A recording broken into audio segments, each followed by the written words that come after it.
Hi everyone, welcome to Easy English with Ambika YouTube channel. Guys, இந்த செஷனில் நம்ம என்ன பார்க்க போகிறோம் அப்படின்னா இந்த கிளாஸ் வந்து யாருக்கெல்லாம் ஹெல்ப்ஃபுல்லாக இருக்கும் அப்படின்னா நீங்கள் காம்படிட்டிவ் எக்ஸாம் ப்ரிப்பேர் பண்ணுறீங்க, எஸ்எஸ்சி பேங்க் எக்ஸாம் ப்ரிப்பேர் பண்ணுறீங்க, இல்லை பிளேஸ்மெண்ட் நீங்கள் எக்ஸாம் எழுதுறீங்க அப்படின்னா உங்கள் எல்லாருக்குமே ஹெல்ப்ஃபுல்லாக இருக்கும். இடியம்ஸ்ன்ற டாபிக் வந்து ரொம்ப இம்பார்ட்டண்ட்.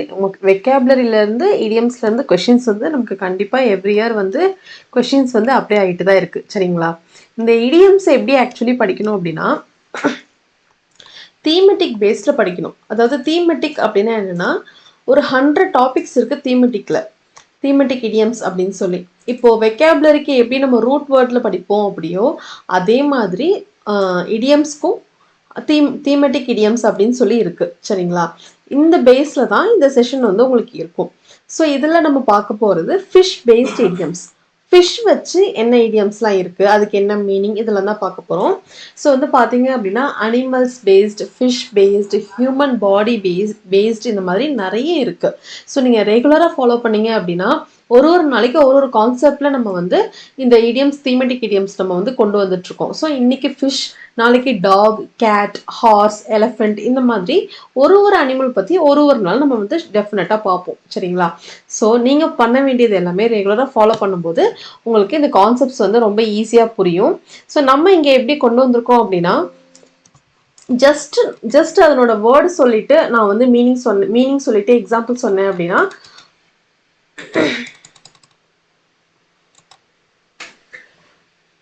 ஸோ அப்படி சொன்னால் வந்து உங்களுக்கு ஜஸ்ட் நீங்கள் word I'm sorry guys, just வந்து இடியம் சொல்லிட்டு மீனிங் எக்ஸாம்பிள் சொன்னால் எந்த அளவுக்கு புரியும் தெரியல. ஸோ தட் நான் அந்த ஒரு இடியமுக்கும் உங்களுக்கு வந்து இமேஜ் இருக்கும். அந்த இமேஜோடு நீங்கள் படிக்கும்போது உங்களுக்கு கண்டிப்பாக ரொம்பவே ஈஸியாக இருக்கும். அது வந்து உங்களுக்கு மறக்காது. அந்த இமேஜ் வந்து நீங்கள் எப்போ நீங்கள் ஃபிஷ்ஷை பற்றி நீங்கள் ஒரு இடியம்ஸ் நீங்கள் பார்க்குறீங்க அப்படின்னாலும் இந்த கிளாஸில் பார்த்த இந்த இமேஜஸோடு உங்களுக்கு அது மைண்டில் இருக்கும். ஸோ தட் உங்களுக்கு ரொம்பவே ஹெல்ப்ஃபுல்லாக இருக்கும். சரிங்களா? ஓகே, செஷனுக்குள்ளே போகிறதுக்கு முன்னாடி நீங்கள் எஸ்எஸ்சியில் பேங்க் எக்ஸாம் ப்ரிப்பேர் பண்ணுறீங்க அப்படின்னா நம்மளோட easy English with Ambika app play ஸ்டோரில் போயிட்டு easy English with Ambika app நீங்கள் டவுன்லோட் பண்ணீங்க அப்படின்னா நம்மளோட ஆப் வரும். ஸோ அதில் எஸ்எஸ்சிக்கான கோர்ஸும் அவைலபிளாக இருக்குது, இங்கிலீஷ் கோர்ஸ். அண்ட் நீங்கள் பேங்க் எக்ஸாம் ப்ரிப்பேர் பண்ணுறீங்கன்னா பேங்கிங்கான இங்கிலீஷ் வீடியோ கோர்ஸுமே வந்துட்டு நம்மளோட ஆப்பில் வந்துட்டு அவைலபிளாக இருக்குது. சரிங்களா? ஸோ நீங்கள் காம்போவில் வேணும் அப்படின்னு நீங்கள் எக்ஸ்பெக்ட் பண்ணிங்கனாலும் காம்போ பேக்கும் இருக்குது.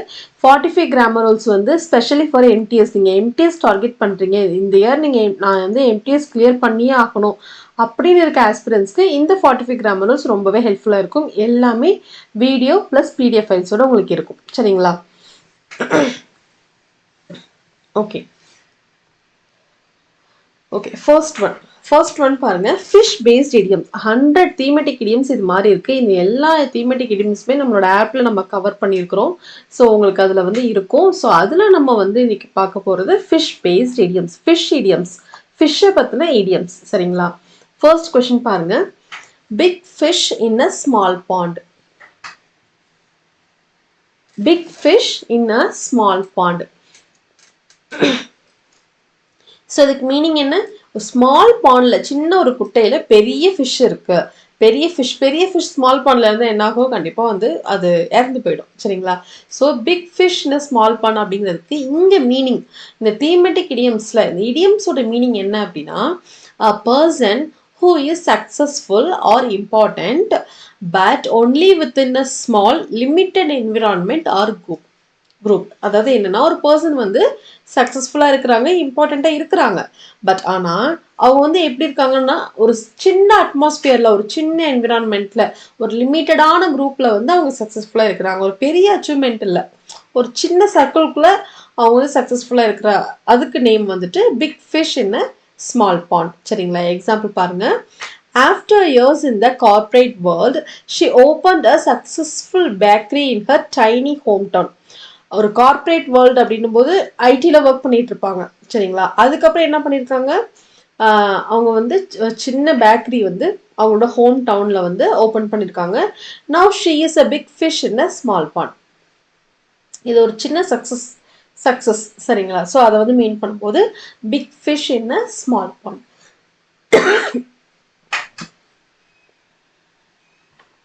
நெக்ஸ்ட் கொஸ்டின் பாருங்க, fish out of water.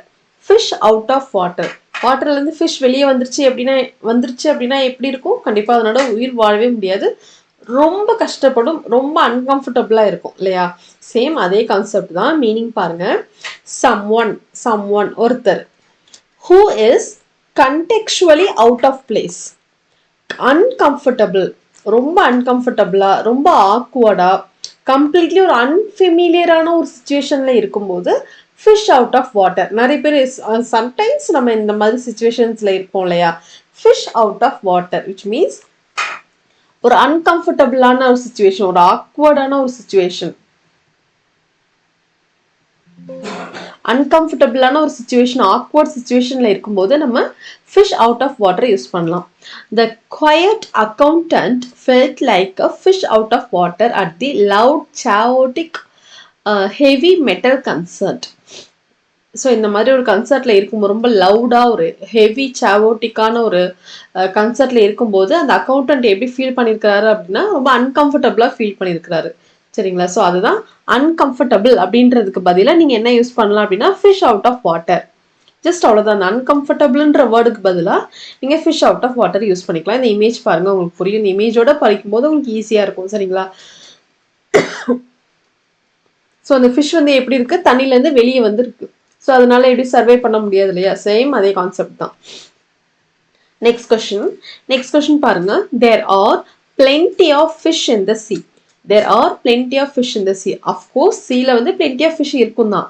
But இந்த இடியமை நம்ம எங்கே யூஸ் பண்ணணும் அப்படின்னா used to console some one. கன்சோல்னா ஒருத்தர் வந்து சமாதானப்படுத்துறதுக்கு. சரிங்களா? ஒருத்தர் வந்து ஆறுதல் படுத்துறதுக்கு.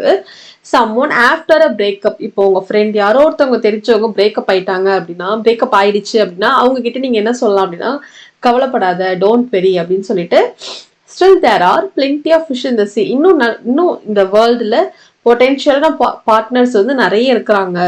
ஸோ ஒரி பண்ணாத, இன்னும் நிறைய ஆப்பர்ச்சுனிட்டிஸ் இருக்கு, இன்னும் நிறைய பொட்டென்ஷியலான பார்ட்னர்ஸ் இருக்காங்க, ஸ்டில் உனக்கு வந்து ஆப்பர்ச்சுனிட்டிஸ் இருக்கு அப்படின்னு நம்ம சொல்லும்போது still there are plenty of fish in the sea அப்படின்னு நம்ம சொல்லலாம். சரிங்களா? எக்ஸாம்பிள் பாருங்க. I know you are upset about the breakup. Breakup வச்சு நீ வந்து அப்செட்டாக இருக்குன்னு எனக்கு தெரியும், பட் டோன்ட் வெரி, கவலைப்படாத, there are plenty of fish in the sea. இந்த வேர்ல்டில் இன்னும் நிறைய பொட்டென்ஷியலான பார்ட்னர்ஸ் வந்து இன்னும் அவைலபிளாக இருக்காங்க அப்படின்னு வந்து மீன் பண்ணும்போது இந்த plenty, there are plenty of fish in the sea நம்ம வந்து யூஸ் பண்ணிக்கலாம். சரிங்களா? இந்த இடியமை வந்து நம்ம யூஸ் பண்ணிக்கலாம். ஓகே, நெக்ஸ்ட் பாருங்க. ஹோலி மேக்ரல். ஹோலி மேக்ரல் அப்படின்றது இது ஒரு எக்ஸ்க்ளமேட்டரி வேர்ட், இன்டர்ஜெக்ஷன். சரிங்களா? எப்போ யூஸ் பண்ணணும் அப்படின்னா ஒரு சர்ப்ரைஸ் அமேஸ்மெண்ட்டுக்கு, ஒரு டிஸ்பிலீஃப், உங்களால் நம்பவே முடியல, டைஜஸ்ட் பண்ண முடியல, உங்களால் நம்ப முடியல அப்படின்னு சொல்லும்போது ஹோலி காவ் அது யூஸ் பண்ணுவாங்க. அதே மாதிரி holy mackerel. Holy mackerel, that sunset is absolutely unbelievable. அது வந்து அன்பிலீவபிளாக இருக்கு அப்படின்னு நம்ம சொல்லும்போது ஹோலி மேக்ரல். சரிங்களா? நெக்ஸ்ட் ஒன் பாருங்க. Shooting fish in a barrel. Shooting fish in a barrel. Fish அப்படின்னாலே எங்கே இருக்கும்? கடலில் தான் இருக்கும். மேக்ஸிமம் கடல்ல இருக்கும் இல்லையா? கடல்ல இருக்க ஃபிஷ்ஷை வந்து ஷூட் பண்றது ஈஸியா? சரி, அது கடல்ல இருக்கிற ஃபிஷ்ஷை வந்து ஷூட் பண்ணும்போது அது கஷ்டமா இருக்குமா இல்லை ஈஸியா இருக்குமா? இல்லை வந்து ஒரு பேரல் அப்படின்றது லிமிட்டடான ஸ்பேஸ்ல இருக்கும். ஒரு பேரல்ல இருக்கிற ஃபிஷ்ஷை வந்து ஷூட் பண்றது ஈஸியா? எது ஈஸி? கடல்ல இருக்கிற ஃபிஷ்ஷை வந்து ஷூட் பண்றது வந்து ஈஸியா இருக்குமா? இல்லை வந்து ஒரு பேரல்ல இருக்கிற ஃபிஷ்ஷை வந்து ஷூட் பண்றது ஈஸியா இருக்குமா? கண்டிப்பா பேரல்ல இருக்கிற ஃபிஷ்ஷை ஷூட் பண்றது வந்து ஈஸியா இருக்கும். கடல் அப்படின்னும் போது ரொம்ப ஸ்பேஸ் அதிகமா இருக்கும், அது வந்து எப்படியும் மூவ் ஆயிட்டு போயிடும். அதுவே பேரல் அப்படின்னும் போது லிமிட்டடான ஸ்பேஸ்ல இருக்கும்போது ஷூட் பண்றது அது ரொம்ப ஈஸி, அது ரொம்ப ஈஸியான ஒரு டாஸ்க். சரிங்களா?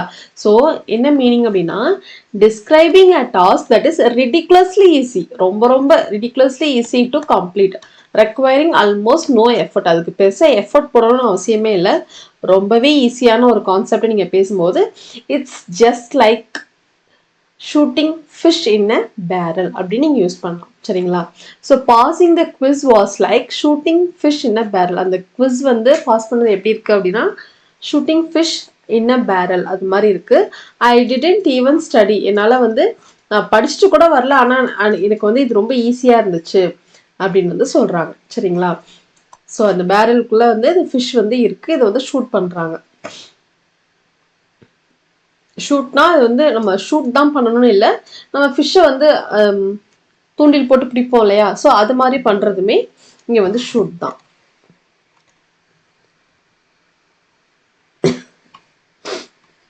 ஓகே, ஸோ வந்து இந்த ஃபிஷ் பேஸ்ட் இடியம்ஸ் வந்து உங்களுக்கு ரொம்பவே ஹெல்ப்ஃபுல்லாக இருந்திருக்கும்னு நினைக்கிறேன். ஸோ இந்த இமேஜோட பார்க்கும்போது கண்டிப்பாக உங்களுக்கு அண்டர்ஸ்டாண்ட் ஆகியிருக்கும். ஸோ இதே மாதிரி நாளைக்கு டாக் இருக்குது, cat, horse, elephant, human bodies, இந்த மாதிரி நிறைய கலர்ஸ் வச்சு இந்த மாதிரி நிறையவே இருக்குது. ஸோ ரெகுலராக ஃபாலோ பண்ணுங்கள். நாளைக்கு கேட் இல்லைன்னா டாக் வச்சுன்னு இடியம்ஸ் வந்து நாளைக்கு பார்க்கலாம். சரிங்களா? ஸோ இதுக்கு டெஃபினட்டாக எஸ்எஸ்சி அண்ட் பேங்க் எக்ஸாம் ஆஸ்பிரன்ஸ்க்கு ரொம்பவே ஹெல்ப்ஃபுல்லாக இருக்கும். ரெகுலராக ஃபாலோ பண்ணுங்கள். கிளாஸ் உங்களுக்கு பிடிச்சிருந்துச்சுன்னா ஜஸ்ட் ஷேர் பண்ணுங்கள். சரிங்களா? Okay, so that's with the session. Next செஷனில் பார்க்கலாம். தேங்க்யூ.